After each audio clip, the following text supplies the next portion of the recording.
Hello, my name is Giovanni Estrada, and I'll be presenting on the Houston Astros sign stealing scandal and the botched apology. The title of my presentation is Stealing Signs is Easy, Reading Them is Hard. So, first, a little background on the Houston Astros as an organization. They started off as the Houston Colt 45s in the late 1960s, and they were not good for a long time. They didn't have their first winning season until their 10th season of existence, and they only had 100 win season prior to 2017. They did have a World Series appearance in 2005, but they were swept by the Chicago White Sox.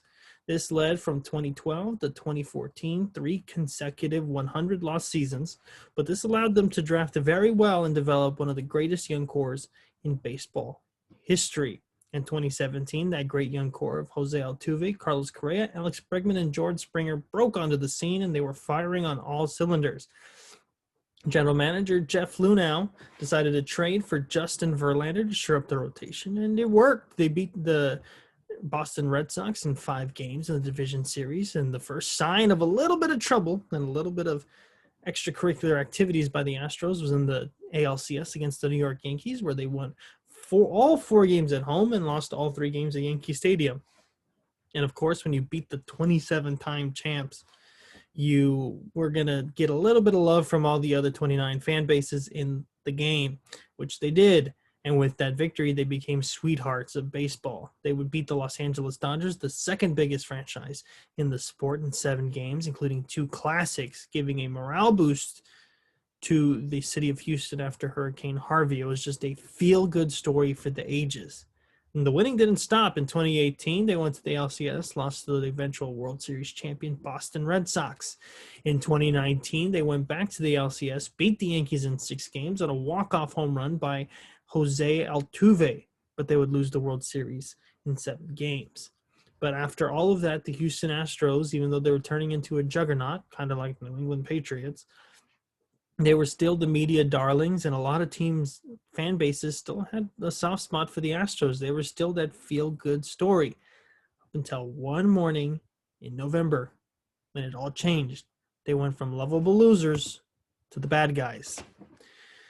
One of the former players for the Houston Astros on that 2017 team, Mike Fiers, decided to test free agency, where he went to the Oakland A's, and he told the A's what was going on.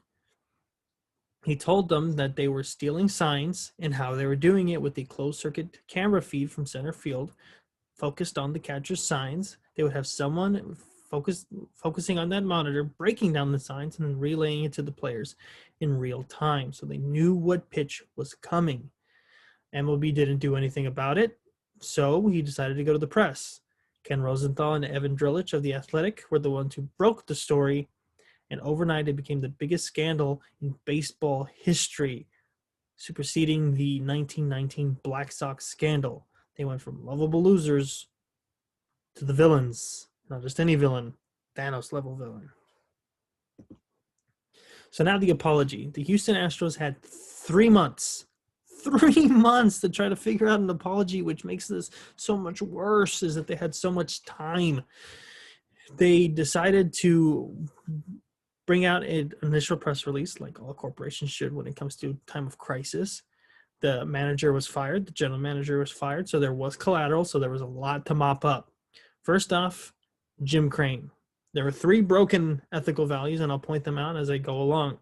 Jim Crane decided to give a prepared statement, which of course he did. And in that, after the prepared statement, when he was taking press questions, he said that the sign stealing scandal did not alter the outcomes of games. Being untruthful. Anybody with a brain who follows baseball can tell you that if you know what's coming, it's a lot easier to hit, especially in pressure situations. 3-2 count, guy tries to sneak a curveball, you're going to take it, especially if it's in the dirt. It's a lot easier to spot when you know what's coming. Next comes Jose Altuve and Alex Bregman. They decided to also give prepared statements. Not a good idea.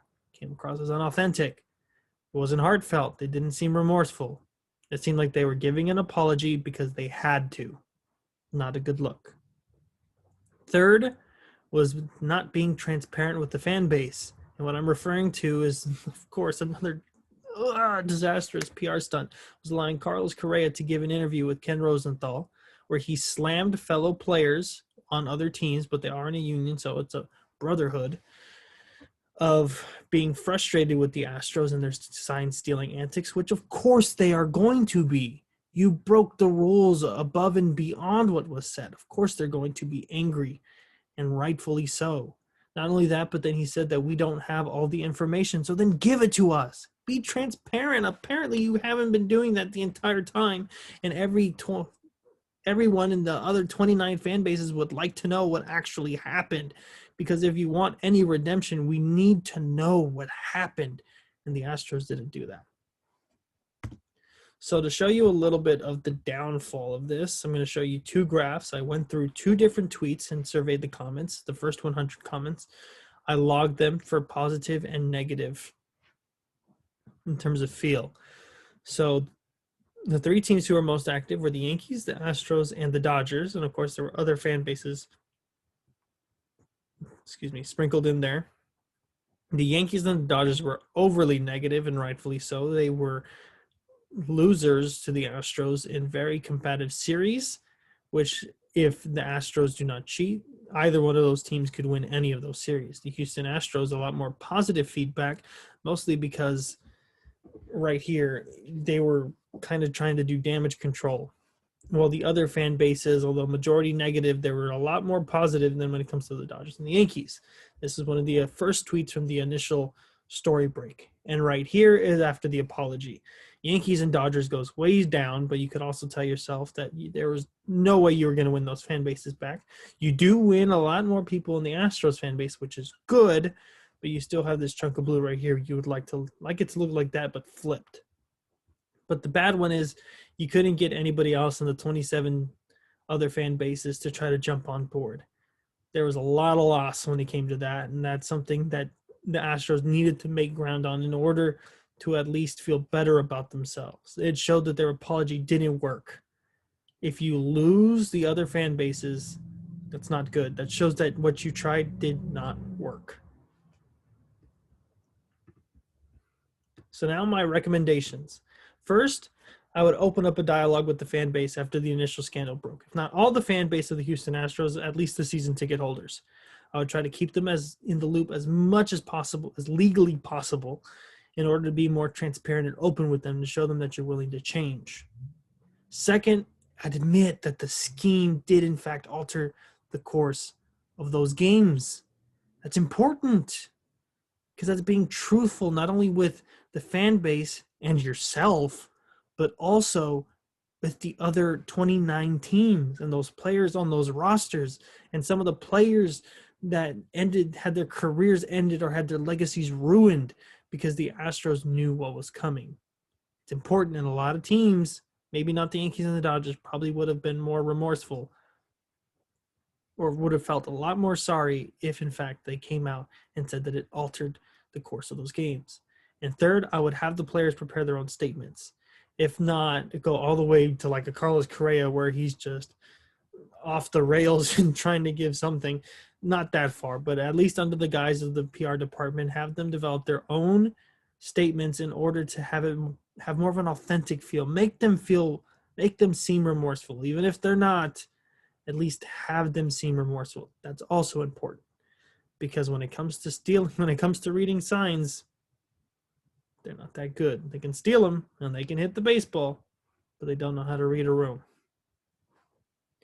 Here are all my sources, and thank you.